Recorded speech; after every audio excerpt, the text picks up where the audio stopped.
Bonjour à toutes et à tous et bienvenue dans cette deuxième émission de Trade Union.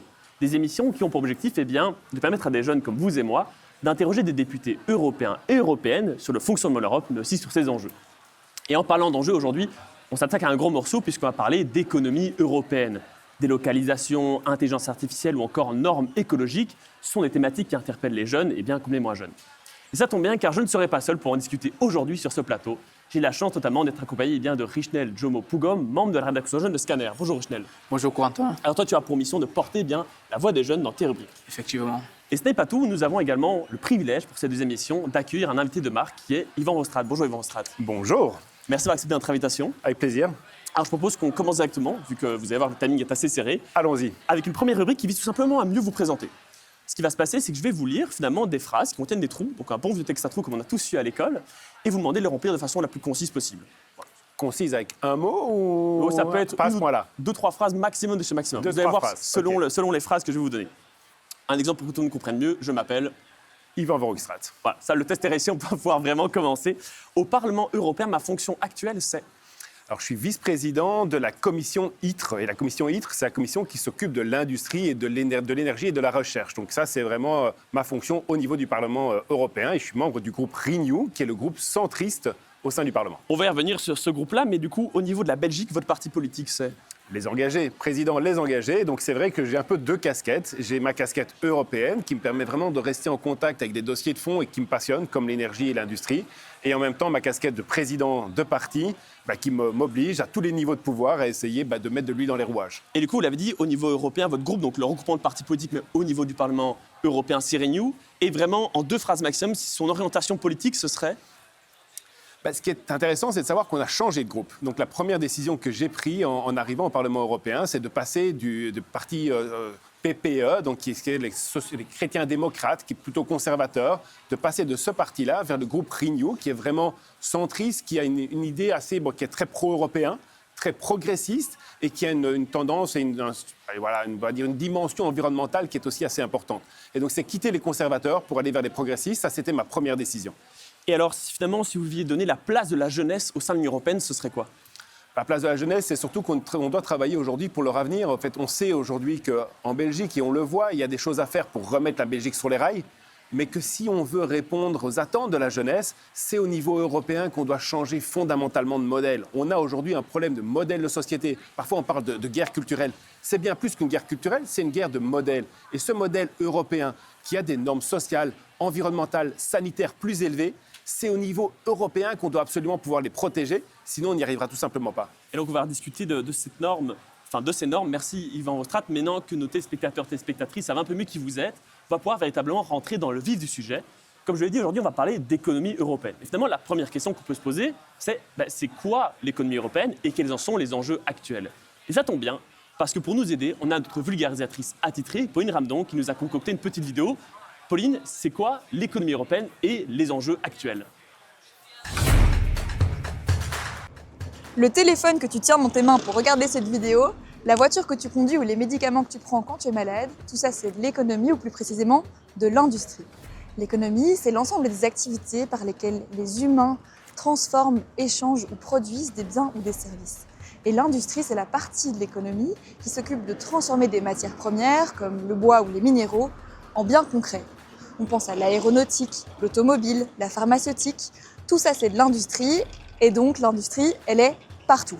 Et en Europe, tout ça fonctionne grâce à un système particulier, le marché unique. Le marché unique, il est instauré en 1993 et il permet la libre circulation des marchandises, des services, des personnes et des capitaux, c'est-à-dire de l'argent. En gros, ça veut dire qu'il n'y a pas de frontières ni de droits de douane qui s'appliquent entre les États membres. Ça veut dire qu'une entreprise belge peut donc vendre ses produits aussi facilement en Espagne ou en Pologne qu'en Belgique. Et ça a un grand avantage économique. Dans tout ça, l'industrie, elle pèse lourd. Elle représente près d'un quart du PIB, c'est-à-dire des richesses produites dans l'ensemble de l'Europe.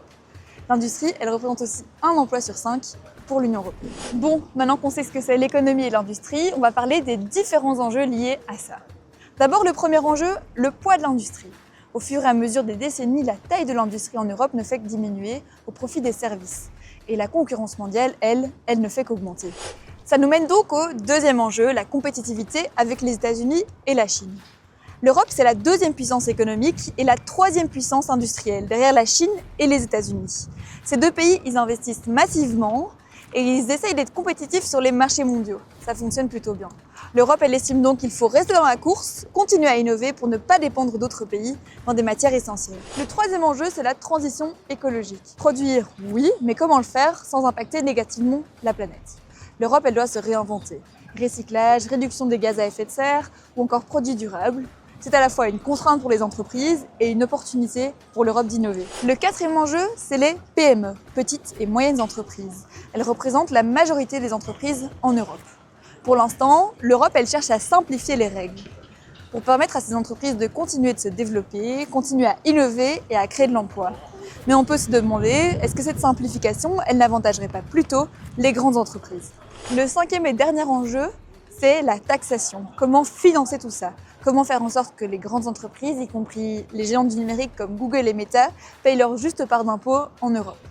C'est donc la taxation et c'est un débat central pour garantir des règles du jeu équitables. Tu l'auras compris, l'économie et l'industrie sont des enjeux globaux, assez complexes et qui bougent beaucoup. Il existe encore de nombreux défis pour que tu puisses continuer à regarder cette vidéo sur ton téléphone. Merci Pauline, grâce à toi, eh bien, tout le monde derrière son écran et ici en plateau comprend un peu mieux ce qu'est l'économie et ses enjeux actuels. Enjeux dont on va évidemment reparler durant l'émission.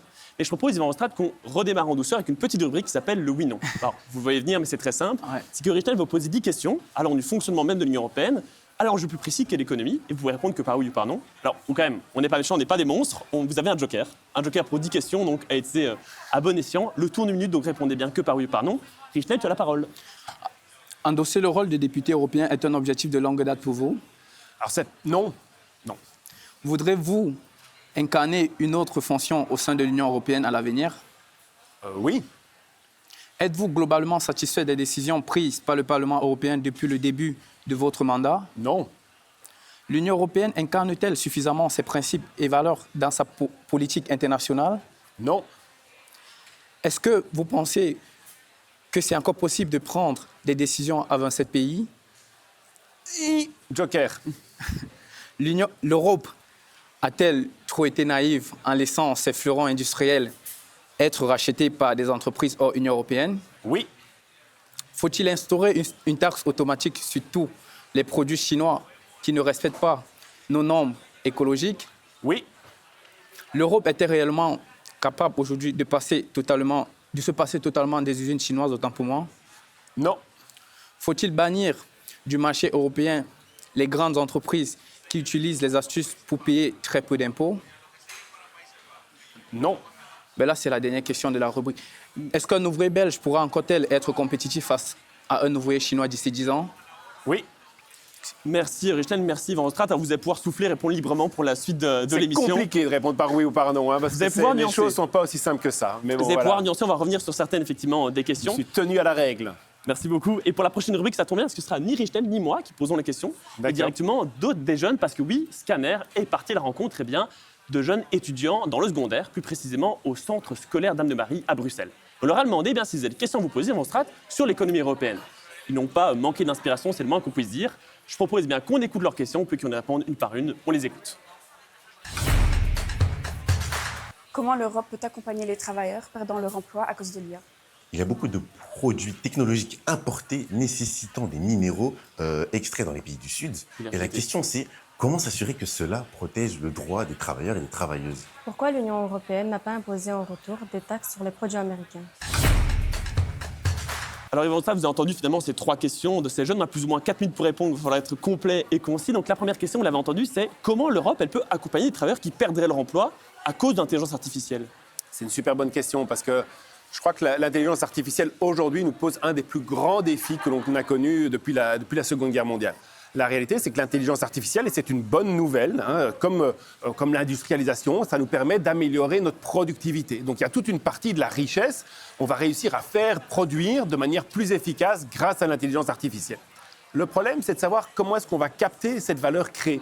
Parce que l'intelligence artificielle, ce qu'il y a, c'est que de un, ce sont surtout des géants étrangers qui la produisent. Donc la première question, c'est comment est-ce qu'on peut veiller à avoir des géants européens.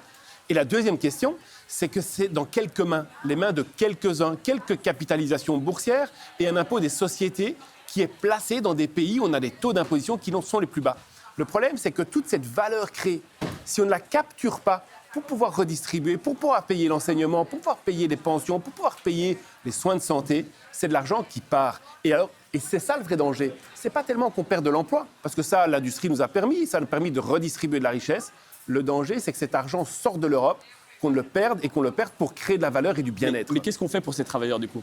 Et pour ça, il faut vraiment réinventer la manière dont on taxe, dont on fiscalise quelque part la valeur créée par l'intelligence artificielle, que l'on crée au niveau européen, la possibilité d'aller fiscaliser cet argent pour pouvoir le réinvestir dans d'autres secteurs. Dans d'autres secteurs, dans du bien-être par exemple, dans du soin, du soin à la personne, des soins de santé par exemple, ou de l'enseignement. Tout ça, il y a énormément de choses qui pourront être faites, mais pour ça, il faut qu'on puisse capturer cette valeur créée.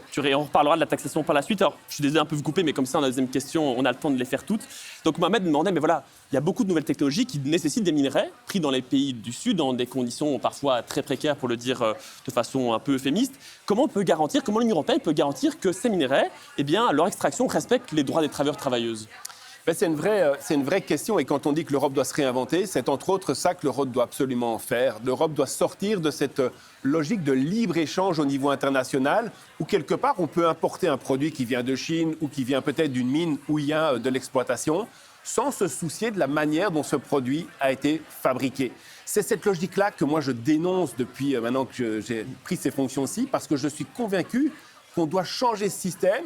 Et on doit arrêter d'importer en se voilant la face, sans regarder la réalité, sans regarder les conséquences. C'est vrai qu'acheter peu cher, c'est bien, mais se voiler la face sur les conséquences que cela engendre, c'est une erreur fondamentale, parce que ça nous fait une course vers le bas. Et on trace les produits, on fait des normes, on impose multinationales. Aujourd'hui, on ne le fait pas. Moi, ce pourquoi je plaide, c'est vraiment un label européen. C'est un label européen pour dire, écoutez, vous faites ce que vous voulez dans votre pays, mais si vous voulez travailler avec nous, il faut que vous respectiez certaines règles minimales. Règles minimales en matière sociale, en matière de droit au travail, règles minimales en matière environnementale, pas seulement qu'on retrouve dans le produit, mais y compris dans le process de fabrication. Ça soit une sorte de label de conditions pour pouvoir accéder au marché européen, de respecter les règles européennes. Tu veux vendre en Europe? Pas de problème, tu respectes les règles européennes. Ça paraît simple, mais il y a beaucoup de gens ici au Parlement européen qui n'ont pas compris ça. Et justement, vous parliez effectivement de libre-échange, ça amène à la troisième question d'Anne qui demandait, mais finalement, pourquoi l'Union européenne, elle n'a pas réagi au tarif douanier de Trump? Alors pour mettre un peu de contexte, effectivement, en juillet 2025, Donald Trump impose 15% sur la très grande majorité des produits que l'Union européenne exporte vers les États-Unis. Et puis finalement, en retour, l'Union européenne, elle dit, on accepte de ne pas taxer les produits américains. Pourquoi l'Union européenne a fait ça? Est-ce que c'est une bonne idée finalement? Non, c'est vraiment pas une bonne idée. L'Europe s'est couchée. Or, moi, ma conviction, c'est que face à quelqu'un comme Trump, on ne peut pas se coucher, on ne peut pas céder. Trump, c'est un tyran. C'est un tyran. Si vous n'êtes pas résisté pas clairement par rapport à lui, il continuera à vous écraser. Et donc, je pense que l'Union européenne, elle aurait dû être en capacité de dire non. Mais pour pouvoir dire non, il y a plusieurs conditions. C'est comme un jeune qui est à la maison, pour envoyer ses parents balader, il doit pouvoir s'assumer. Ouais. Et le problème de l'Europe, c'est qu'elle ne s'assume pas. C'est qu'on n'est pas indépendant. C'est qu'on n'est pas en capacité aujourd'hui d'avoir tous les services, tous les biens qui sont nécessaires. Donc on a ce problème. L'autonomie européenne, l'autonomie stratégique européenne, elle n'est pas suffisamment forte.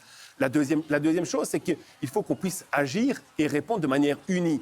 Le problème, c'est qu'en Europe, il y en a toujours un qui tire à gauche, un qui tire à droite, l'autre qui ne veut pas, l'autre qui a une excuse, qui a piscine, j'en sais rien, et qui fait qu'on n'est pas suffisamment fort. Face à quelqu'un comme Trump qui décide tout seul, on doit avoir une gouvernance qui est capable de réagir rapidement et de manière suffisamment ferme. Il faut être plus autonome, il faut être plus fort dans la manière dont on réagit. Et à ce moment-là, on pourra avoir une confrontation d'égal à égal. Merci Yvan Rostadt. On va enchaîner avec une autre rubrique qui s'appelle la réponse à la déclaration publique. Alors qu'est-ce que c'est? Le principe il est assez simple. C'est que Richnel, il va vous poser finalement, il va vous lire plutôt une déclaration publique. Ouais. Ce que ça veut dire, c'est-à-dire une déclaration qui est faite par une personnalité publique. Ça peut être un homme ou une femme politique, ça peut être un militant. Et vous posez des questions tout simplement en rapport à ces déclarations. Ça paraît simple, mais les questions ne sont pas toujours aussi évidentes pour autant. Alors Richnel, quelle pépite nous as-tu trouvé aujourd'hui? Yvan Verhofstadt, la déclaration publique provient d'un nom quand même connu du monde politique et tout. C'est un discours issu de Bruno Le Maire, alors ministre de l'économie française devant l'Assemblée nationale française le 13 juillet 2021, je vais y arriver. Il disait ceci: tous les géants du digital sans exception payeront enfin leurs impôts. Ce serait une victoire de la justice contre cette injustice qui voulait que les géants du digital échappent à l'impôt, là où les PME françaises ou européennes devaient payer leur juste part de l'impôt. Suite à ces déclarations, j'ai réservé 2 ou 3 questions Et voilà, je vais juste directement vous poser la première. Est-ce que vous rejoignez Bruno Le Maire quand il dit qu'il est nécessaire de taxer les multinationales pour protéger nos petites et moyennes entreprises européennes? Tout à fait, à 200%. Et on n'y est pas. Il faut dire ce qui est, on n'y est pas. On n'y est pas au sein de l'Europe et on n'y est pas au niveau international. Au sein de l'Europe d'abord. On le sait, on n'a pas été capable. Déjà, quand j'étais à l'UNIF et j'étudiais le droit, on me disait oui, il faut qu'on fasse l'harmonisation fiscale. On n'a pas réussi à le faire. Et pourquoi c'est embêtant?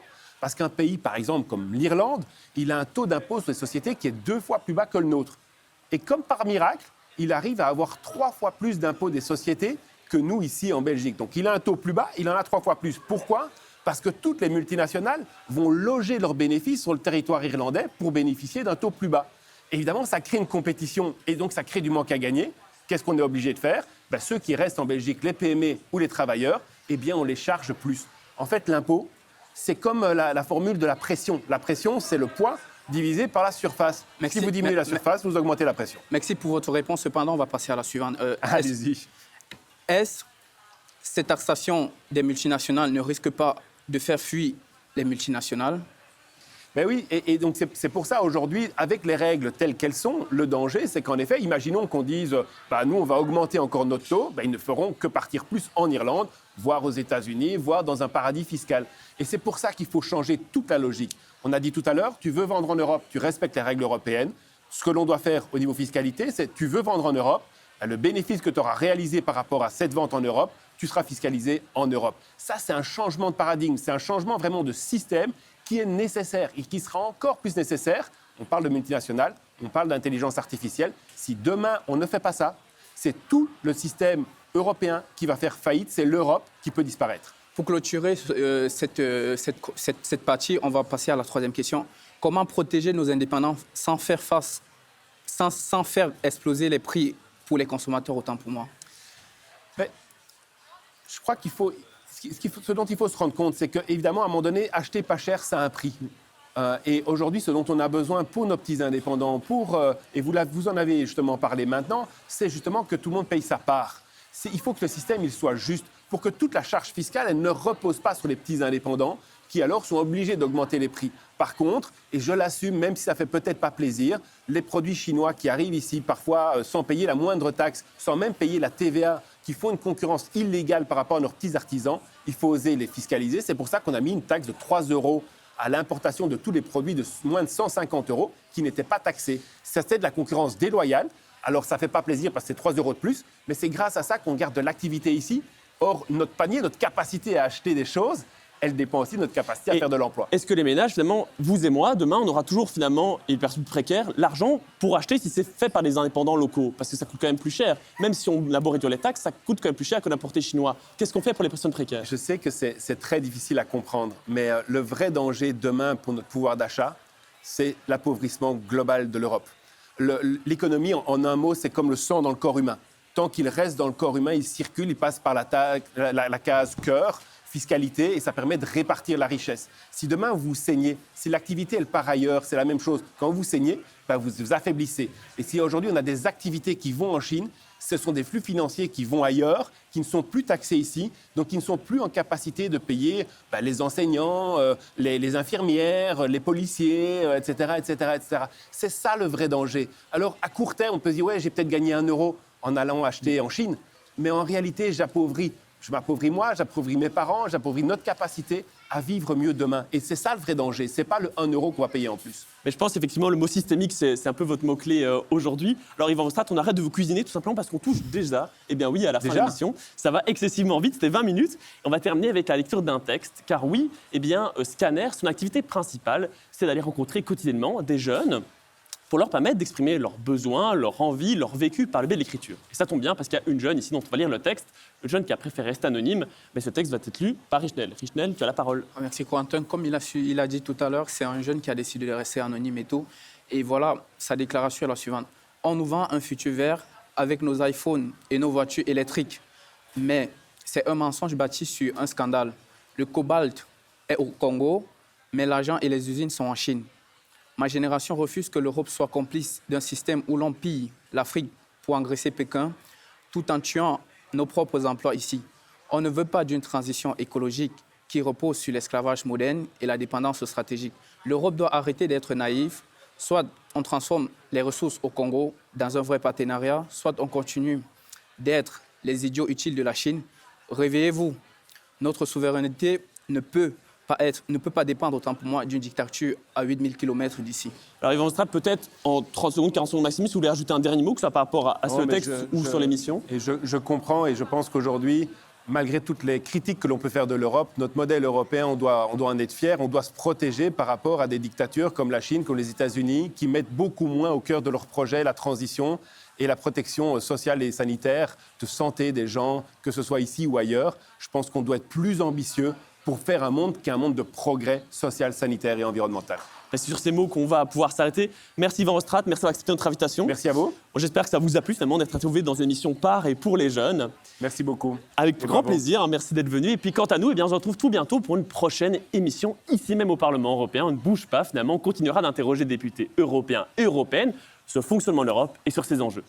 D'ici là, n'hésitez pas à nous suivre sur toutes les plateformes possibles et imaginables. YouTube, Instagram, TikTok, Facebook, pourquoi pas LinkedIn ou évidemment même notre site internet. C'est simple, c'est toujours scan-r. D'ici là, portez-vous bien. Merci de nous avoir suivis.